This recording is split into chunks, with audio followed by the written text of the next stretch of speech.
আসসালামু আলাইকুম ভিউয়ার্স, আরেকটি সংবাদ সেটি হচ্ছে গরম সংক্রান্ত। আপনারা জানেন যে গত সপ্তাহে ব্রিটেনে জুনের ইতিহাসে সর্বোচ্চ তাপমাত্রা রেকর্ড করা হয়েছিল প্রায় 38 ডিগ্রি সেলসিয়াস।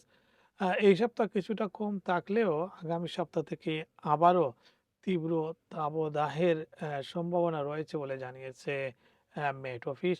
ইতিমধ্যে বিভিন্ন পত্রপত্রিকায় এই সংবাদটি আপনারা দেখেছেন। তবে আগামী সপ্তাহ কি পর্যায়ে এই তাপমাত্রা পৌঁছাবে তা এখনো অনুমান করা পুরোপুরি অনুমান করা যাচ্ছে না। তবে ধারণা করা হচ্ছে ৩০ থেকে ৩৪ ডিগ্রি সেলসিয়াস পর্যন্ত থাকতে পারে এবং সেটি ইংল্যান্ড এবং ওয়েলসের বিভিন্ন এলাকায় এই তাপমাত্রা বাড়তে পারে।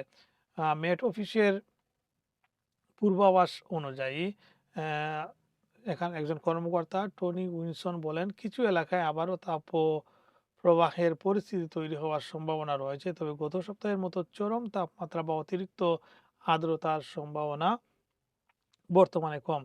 গত শুক্রবার ইংল্যান্ডের নরফুকের লিডউডে জুন মাসের জন্য যুক্তরাজ্যের নতুন সর্বোচ্চ তাপমাত্রা 37.7 ডিগ্রি সেলসিয়াস রেকর্ড করা হয়েছিল, যেটি আপনারা জানেন। এদিকে আবহাওয়াবিদরা জানিয়েছেন দক্ষিণ পশ্চিম দিক থেকে উচ্চ চাপের বলয় ধীরে ধীরে পশ্চিম ইউরোপ হয়ে ইংল্যান্ড ও ওয়েলসের দিকে অগ্রসর হচ্ছে।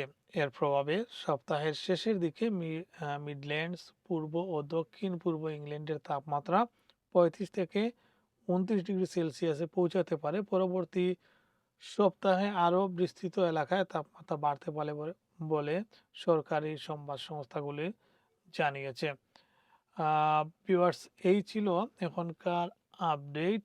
আর ইউরোপ এবং ইউকেতে গরমের প্রকোপ গত যে গত যে কয়েক বছর গেছে এর চেয়ে এবছর আরো বেশি গরম পড়বে বলে মেট অফিস সহ আবহাওয়াবিদরা জানিয়েছেন।